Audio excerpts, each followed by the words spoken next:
Once two strangers climbed a rocky top looking for a moonshine. In 1958, a 22-year-old country star arrived in London with a shocking companion that ended his career overnight. She was 13 years old and happened to be his cousin. But child marriages were just the beginning of country music's most twisted scandals. One star set an award on fire during live television. Another compared a president to Hitler and lost millions. From bigamy to racism, these legends hid behind their guitars while destroying lives. The industry covered it up for decades. But the truth always finds a way out. Spade Cooley. At the height of his fame, Spade was known as the king of Western swing. He filled ballrooms that seated thousands and even rivaled Bob Wills in winning over post-war country fans. In Los Angeles, he ruled the nightlife. He appeared in more than 50 Western films, and his television show once captured an astonishing 75% of local viewers. Stars like Frank Sinatra and Gene Autry dropped by his set. And by 1950, Cooley had become a millionaire with his own star in Hollywood. He was even planning an amusement park he called Water Wonderland. But everything changed on April 3, 1961. That night, Cooley's paranoia and jealousy boiled over. His second wife, LMA, was 36 and often accused by him of being unfaithful. Those accusations had become an obsession that pushed him to violence. On that evening, he forced his 14-year-old daughter, Melody, to watch as he brutally attacked LMA. He stripped her, beat her, and tortured her in a frenzy of rage. The violence was shocking. He smashed her skull, stomped on her, broke her ribs, and left her with more than 70 separate injuries. Even after she was dead, he burned her with his cigarette to make sure she would not wake again. The house turned into a horrific crime scene. Lame's body was discovered naked and so badly beaten that even hardened officers recoiled. The autopsy described it as murder by torture. At first, Cooley told police she had slipped in the shower. But in the courtroom, that story crumbled. Melody's testimony stunned the nation. She told how her father had called her into the room specifically so she would witness what he did to her mother. In August 1961, Cooley was sentenced to life in prison for first-degree murder by torture. Inside, he kept up a strange image of respectability. He formed a prison band and was praised as a model prisoner. After only 8 years, he was offered parole. On November 23, 1969, while out on temporary release to perform a concert for law enforcement, he received a standing ovation. Minutes later backstage, he collapsed from a heart attack and died. His end was as shocking as his crime. He became known as the man whose story went from applause to obituary in the same evening, leaving behind a legacy not of music and fame, but of horror. Johnny Paycheck. The night Johnny Paycheck pulled the trigger inside the North High Lounge is remembered in country music for all the wrong reasons. It was December 19, 1985. He wasn't stepping off a stage or leaving a concert crowd behind. He had just slipped out of a wild party with the Hells Angels in Maryland, where the FBI was watching closely for a raid. Before leaving, he ran back into the clubhouse to grab his stash of Peruvian cocaine and 2 suitcases stuffed with cash. Wired and restless, he drove until he finally stopped at a bar in Hillsboro, Ohio, just 20 miles from home. Inside the dim lounge, he found himself with locals Lloyd and Larry Wise. Paycheck's outlaw edge mixed with paranoia, and the drugs coursing through his system didn't help. At one point, Lloyd Wise made what seemed like a harmless offer of turtle soup. Paycheck snapped. In a sudden flash of anger, he pulled out a .22 pistol and fired. The bullet grazed Wise's scalp, ripping his hat away, but sparing his life. Later in court, Wise would say, "He blowed my hat off." I guess he took it as a personal insult. The shooting made headlines everywhere. Country stars rushed to his side. George Jones and Merle Haggard posted $50,000 for his bail. Jerry Lee Lewis even played benefit shows to help cover his legal costs. Paycheck claimed he had acted in self-defense, but his story didn't hold up. He had thrown away the gun and was charged with aggravated assault and tampering with evidence. On May 16, 1986, Judge Darrell Huddle sentenced him to 9.5 years in prison, nearly all of it mandatory under Ohio law because he had used a firearm. Paycheck stood still as the sentence came down, but the news sent shock waves through country music.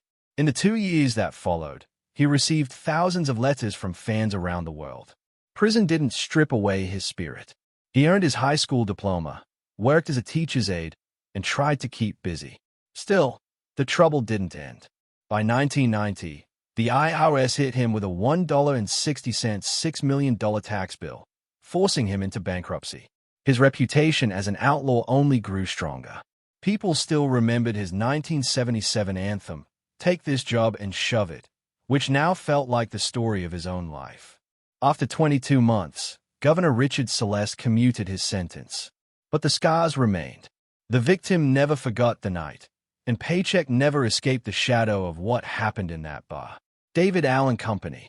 If you want to see real chaos in country music, David Allen Company's life is hard to top. His career didn't just cause trouble now and then. It felt like one scandal after another. Most singers in Nashville bent the rules a little. Co seemed determined to tear them up completely. The trouble started when he was just 9 years old. He was sent in and out of reform schools and prisons, building a reputation for violence and taking part in rough talent contests behind bars. As he got older, rumors began to spread that he had killed another inmate and even spent time on death row. Official records show that never happened. But Co didn't try to silence the story. In fact, he added to it through his own songs and on his website, letting the legend grow bigger than the truth. When he was finally released from prison for good in 1967, he didn't head straight into Nashville's good graces. Instead, he parked a house outside the Ryman Auditorium, playing music on the street and sometimes sleeping in the back. He eventually landed a record deal and even wrote hits for other artists, including the classic "Take This Job and Shove It." Still, he seemed to work against himself at every turn. In 1978, and again in 1982, Co released 2 albums on his own, Nothing Sacred and Underground album. Both were filled with songs so offensive that no record label wanted to be connected with them. One track in particular, NF, was filled with racist and homophobic slurs. The New York Times and nearly every other major outlet described his work as some of the most racist, misogynist, homophobic, and obscene songs recorded by a popular songwriter. Rather than back down, Co leaned into the outrage. He sold the records himself, mostly through biker magazines and at concerts, charging $20 a piece years later. When asked to defend the lyrics, he called them satire and often pointed to the fact that his drummer, Kerry Brown, was black, but the damage had already been done. The album circulated underground for decades, becoming infamous while adding to Company's strange reputation. His troubles didn't stop there. In 2015, he admitted that he hadn't paid income taxes for at least 6 years. That mistake cost him $980,000 in IRS fines and restitution along with 3 years of probation. To avoid having his money seized, Co started demanding only cash for his live shows. He performed at least 100 concerts every year while the IRS continued to chase him down. When you put all of this together, it's clear that no one in country music built a legend quite like David Allen Company. The more shocking the story, the more he seemed to enjoy living it. Jerry Lee Lewis. When Jerry Lee Lewis burst onto the music scene, he wasn't just showing off wild energy at the piano. He was about to set the standard for scandal in both rock and country music. Nothing could prepare the world for the shock that came in May 1958. Lewis was only 22 when he landed in London for a 37-show tour. At Heathrow Airport, a reporter noticed a very young girl traveling with him. Her name was Myra Gale Brown, and she was introduced as Lewis's bride. The truth stunned everyone. Myra was not only his second cousin, but also just 13 years old, fresh out of 7th grade. To make matters worse, Lewis had not even divorced his second wife at the time. The British press went into a frenzy. Crowds booed and shouted at him until he was forced off stage. His tour collapsed after only 3 shows, leaving him with an estimated $200,000 in losses, which was an enormous sum for that time. Within days, radio stations stopped playing his music and venues refused to book him. The headlines branded him as everything from a home wrecker to a criminal. Lewis tried to defend himself by saying that such marriages were common where he grew up in Louisiana. But that explanation could not save his career. In the United States, the backlash grew even stronger. When fans learned not only of the marriage, but also of the bigamy, they turned against the man once known as the killer. His record sales crashed from millions to almost nothing. The scandal only deepened as more details came out. Myra was not just a young bride, but also Lewis's first cousin once removed. When the pair returned to America, the press discovered he was still legally married to his previous wife, Jane Mitchum. Even so, Lewis and Myra stayed together for 13 turbulent years. Myra later said that during that time she suffered every kind of physical and mental abuse imaginable. She described terrifying episodes of violence, often tied to Lewis's anger and heavy drinking. Despite the uproar, Lewis never slowed down. Over the years, he married 7 times. 2 of his wives died under circumstances that raised more questions than answers. Myra eventually told her story in a book, calling him a dangerous child in a man's body. Decades later, his name remains linked to chaos and scandal, the kind of infamy that most musicians could never imagine reaching. Hank Williams Jr. Nobody expected primetime football to turn into chaos until Hank Williams Jr. blew up his own career on live television. On October 3, 2011, the country star everyone called Bocephus walked onto Fox and Friends and made a remark that stunned the anchors into silence. When asked about President Obama playing a casual round of golf with House Speaker John Boehner, Hank compared it to Hitler playing golf with Netanyahu. The anchors froze as he went further, calling Obama and Biden the enemy. Within a single day, ESPN dropped his famous Monday Night Football theme song, a partnership that had been running since 1989. It ended with the suddenness of a record scratch in a noisy bar. Hank wasn't the type to apologize. While sponsors and networks scrambled, he doubled down. On his own website, he blasted ESPN, claiming he walked away by choice. He wrote that the network had stepped on the toes of the First Amendment. The clash spread quickly online, with furious fans defending him and critics calling him reckless. He even released a song called Keep the Change aimed at Obama and the networks, and it was downloaded more than 180,000 times in only 2 days. On The View, he said he had no regrets and even called Mickey Mouse mean. The following year at the Iowa State Fair, he went further in front of a huge crowd, saying America had a Muslim president who hated farming, hated the military, hated the country, and that the people hated him back. For Hank, scandal wasn't a side effect of his career. It was the fuel that kept it moving. Concerts became gatherings where Confederate flags waved proudly with his Bocephus nickname stitched across them.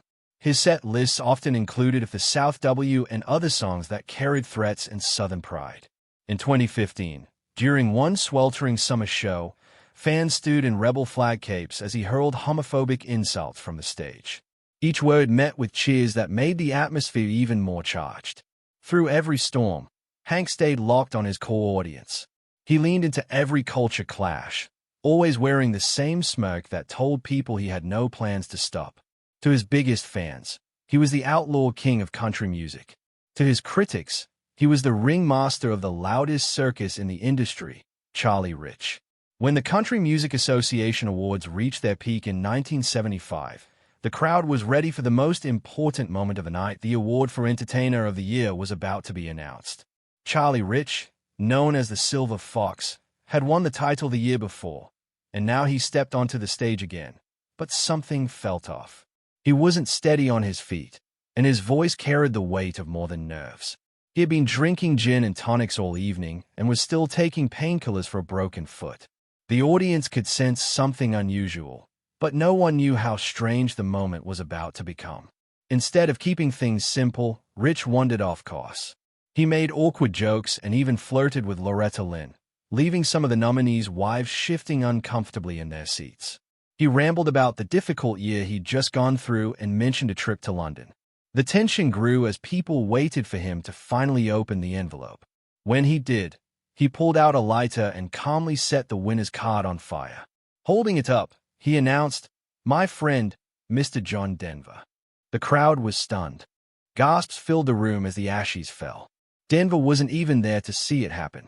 He accepted his award by satellite from Los Angeles, unaware that his big moment had come with a burst of flames. To many, it looked like Rich was mocking Denver, a singer some felt was too polished and pop-friendly for traditional country music. The backlash was immediate. Rich was never invited back to the CMA Awards. His songs quickly slipped off the radio and his sales fell sharply. Later, Richie's son explained that his father hadn't meant to insult Denver at all. He said it was only a joke that went terribly wrong. But the damage was done. Charlie Rich, a man who once pushed boundaries by mixing country with jazz, blues, and pop, had lit a fire that ended up burning his own career. In just one shocking moment, he created a memory country music has never forgotten. Porter Wagoner. Porter Wagoner was famous for his glittering rhinestone suits under the bright TV lights. But behind the scenes, he was even more known for the control he tried to keep. His biggest battle came with Dolly Parton, the young singer who joined his show in 1967. At first, their duets made them one of the most popular acts in Nashville. What the audience didn't see was the tension growing between them. By 1974, their partnership had become so strained that Dolly wrote "I Will Always Love You" as her way of saying goodbye. The song was tender, but the split that followed was anything but gentle. In 1979, Wagoner sued her for $3 million, claiming she had broken their contract and owed him 15% of her future income and royalties, possibly for the rest of her career. He argued in court that he deserved the money because, in his words, he had made her a star. The legal fight lasted for months with tabloids full of stories about betrayal and backstabbing. In the end, Dolly agreed to pay him around $1 million over several years. She later called it the price of peace and admitted that he got the first million she ever earned. The struggles weren't only about money. Dolly and others close to her said Wagoner often acted like a man who wanted full control. She described him as a male chauvinist who tried to guide every part of her career and rarely accepted her independence. Even after she left, he gave bitter interviews where he claimed she was untrustworthy and said she would even turn her back on her own family if it helped her career. His words painted a picture of someone who could not stand to see her move on without him. The damage reached beyond their personal conflict. Wagoner's own career and finances began to crumble. He made poor business decisions, poured money into restaurants, and spent freely on his flashy lifestyle. By the mid-1980s, he was bankrupt and forced to auction off some of his treasured rhinestone suits that had once been a symbol of his success. It was a painful fall for a man who had once ruled the stage of the Grand Ole Opry. In the end, Porter Wagoner's legacy is remembered not only for his music, but also for the bitter clash with Dolly Parton that revealed the darker side of his career. George Jones. George Jones was one of those rare stars whose personal life sometimes outshined his music and not always in the best way. By the late 1970s, his reputation for chaos had become almost as famous as his voice. In 1979 alone, he missed 54 concerts, earning him the nickname No-Show Jones. Fans still paid the $13 to $50 ticket price, which today would be about $50, even though there was no guarantee he would appear. Some came prepared to lose their money, while promoters started setting aside funds for refunds and even joked about placing bets on whether Jones would take the stage at all. His career was on the verge of collapse, and it was only the massive success of his 1980 hit, "He Stopped Loving Her Today," that kept him from disappearing altogether. But Jonesy's antics went far beyond skipping shows. In the late 1960s, his wife Shirley tried to stop him from drinking by hiding every car key in the house before leaving. She thought she had him trapped, but under a security light outside sat the family's John Deere riding mower with the key still in the ignition. Determined as ever, Jones climbed on and drove the mower all the way to the liquor store in Beaumont, Texas. Some say the trip was 8 m. Others insist it was 16. But either way, crawling along at just 5 miles per hour, it took him nearly 3 hours to complete the journey. Years later, he admitted nothing could stand between him and a drink. By 1982, things had taken an even darker turn. Jones had just won the Country Music Association's Male Vocalist of the Year award for the second year in a row. But not long after, police pulled him over on I-65 south of Nashville. He was weaving down the highway in a Cadillac, drunk behind the wheel. On the passenger seat sat a half-empty bottle of Jack Daniels. And the license plate on the car wasn't even real, just a piece of cardboard with Porsum 3 written on it, a nod to his nickname. When a TV cameraman arrived to cover the arrest, Jones lashed out, trying to kick him before being hauled away. After failing his sobriety test, He told the officer, "I'm drunk. Take me to jail." In the holding cell, he kept swinging between raising hell and laughing. The perfect picture of the storm that followed him everywhere. Even after time in rehab for alcohol and cocaine, including a hospital stay in Mississippi after a serious accident, his legend only seemed to grow. Buck Owens. Buck Owens always looked like the perfect country star. On stage, wearing his sparkling suits and flashing a big smile, he charmed millions on high hole. But once the cameras turned off, the man behind the guitar was nothing like the friendly face he showed the world.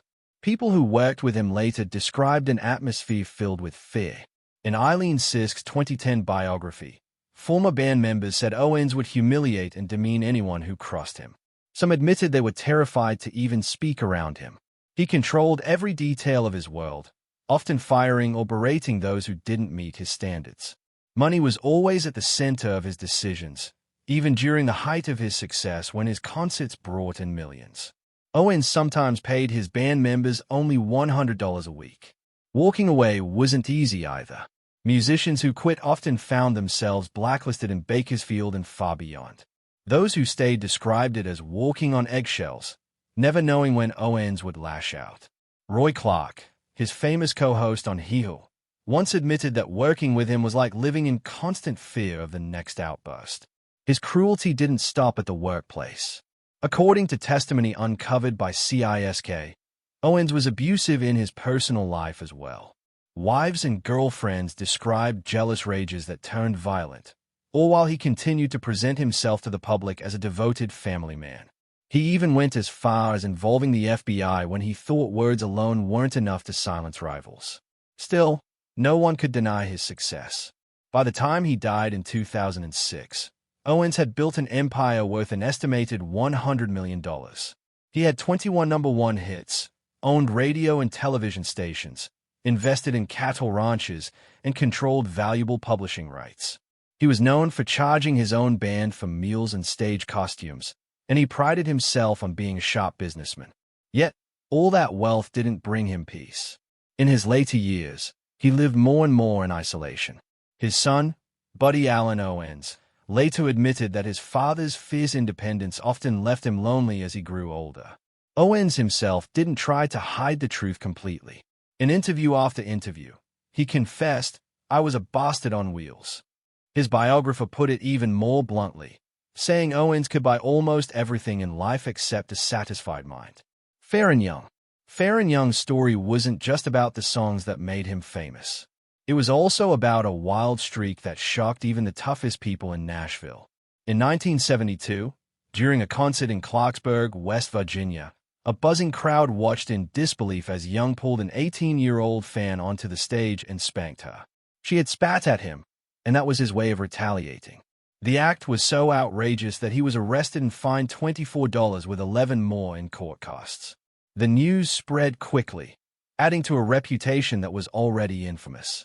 Young, known as the hillbilly heartthrob, wasn't just remembered for his music. He was feared for his unpredictable drunken outbursts. Waitresses, reporters, and even members of his own band sometimes ended up facing his temper. Bourbon and barbiturates often fueled his worst moments. His biographer, Diane Dykman, once described a night when he urinated all over a hotel hallway carpet, laughing as he claimed he had christened the motel in honor of the band's tour stop. His anger sometimes turned even darker. In 1984, while drunk and furious, he fired a pistol into the ceiling of his Tennessee home. That moment marked the breaking point of his 32-year marriage. The most haunting part of his story came in December 1996. Alone, depressed, and weakened by cancer and emphysema, Young felt abandoned by the Nashville industry he had once helped shape. One morning, he picked up a .38 revolver and shot himself. He didn't die right away. A longtime bandmate found him alive in bed, but he passed away the next day at Summit Medical Center at the age of 64. His suicide note was brief and devastating. He blamed his failing health and what he called the decline of his career. He made it clear that he believed the industry had left him behind. After his death, his ashes were scattered over Old Hickory Lake at the home of Johnny and June Carter Cash, leaving behind one final link to the rebellious spirit of classic country music.